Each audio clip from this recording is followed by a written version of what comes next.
Today we're going to talk about fear, and specifically anxiety using fear to tell us to keep ourselves small and hidden and not try new things and not put ourselves out there and not grow and stretch and expand and experience wonderful, potentially amazing things in our lives. And I'm going to explain why anxiety does this and what to do about it. Are you ready? But first, if you're new here, welcome to our incredible little corner on the internet. Take a second, introduce yourself in the comment section below. If you're back again, always good to have you. Special shout out to my shifters. And if you haven't already, subscribe to the channel. The button's about right down there. You can like the video if you get something out of it. That would be amazing. Either way, my name is Kristina, and I am a registered clinical therapist, a researcher, a coach, and the creator of my membership community, the Shift Society, where we are taking this work to the next level, and you are being guided and supported and held accountable and nourished the entire way through. I help heart-centered humans break through the crap that is holding them back so that they can like themselves and their lives more every day. And let's be honest, anxiety gives us a lot of crap that holds us back and prevents us from liking ourselves and our lives as much as we could if it wasn't getting in there and convincing us to stay small, hidden, scared, held back, worried. What are we going to do about this? Now, like I mentioned, we are going to talk today specifically about the anxiety, that voice that likes to come in and try to convince you to not put yourself out there, to not try new things, to not learn and grow and experience and expand, but not because anxiety wants to punish you. Anxiety is actually trying to protect you, because anxiety says, if you try something new, if you do something different, if you put yourself out there, we don't know what's going to happen, and it could be terrible. So why not do anything, stay where you are, keep doing what you've always done, because we know that you stay alive when you do what you've always done, because you're doing it and you're alive. You see how that works? But the interesting thing about this kind of anxiety, this kind of fear of putting yourself out there, trying something new, learning, growing, expanding, experiencing, the result of you putting yourself out there and it not going exactly how you wanted it to or expected it would is actually not dangerous to you. It's actually not going to be something that causes you serious harm. However, back to this brain of ours and how it works, there's a primitive part of our brain that tells us that if we put ourselves out there and we fail or are judged or are criticized, then we will be rejected. And now in this day and age, rejection or judgment, it hurts, it doesn't feel good, it's not pleasant, but it is not a threat to our existence. But back a long time ago, where we 100% relied on being accepted by the clan in order to survive because we couldn't survive on our own, that social rejection would potentially equal death. So being judged or criticized or rejected for making yourself different from the crowd, putting yourself out there, being unsuccessful at something could result in your rejection from the tribe, sent out into the wilderness, which you wouldn't be able to survive. So you would die. So understanding that that part of your brain is actually trying to keep you safe, but it is not actually protecting you. It is limiting you. In other words, when we allow anxiety to hold us back in these ways, it's not because of the fear of the threat of death, even though it might feel like it when you're putting yourself out there into something new. It is actually the fear of the threat of our ego. What will this mean about me? How is this threatening my security, my sense of self, my belief in myself? If I don't succeed, if I fail, if I'm not good enough, if other people are judging me or looking down on me, what will that threaten about my sense of self? So thinking about this, anxiety is coming in and trying to convince you to stay small, stuck, and held back because of a fear of the threat to your ego.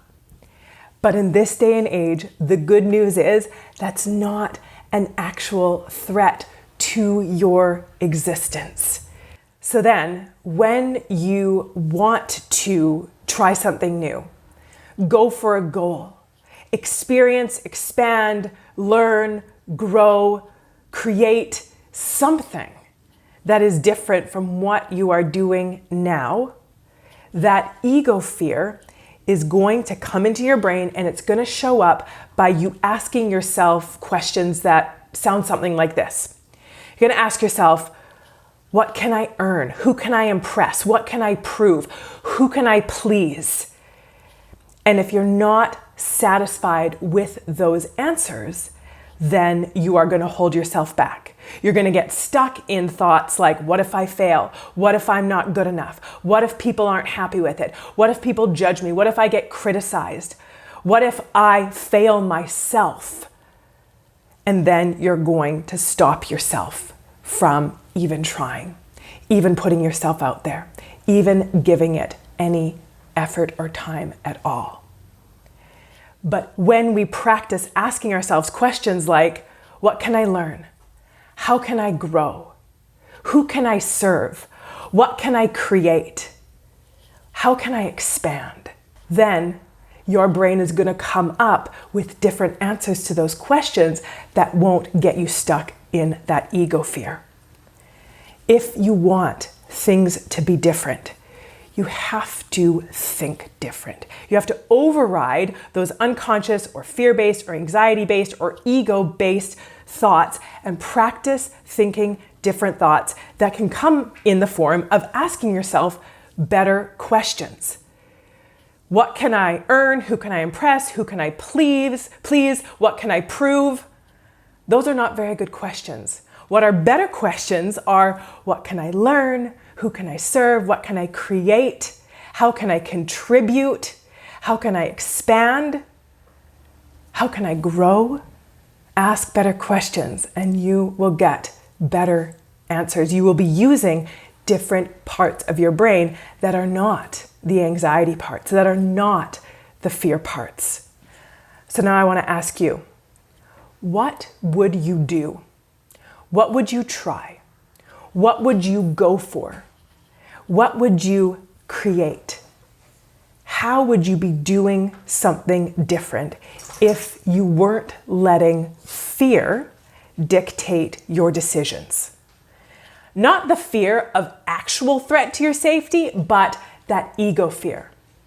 What would you be doing right now if you didn't have that ego fear dictating your decisions?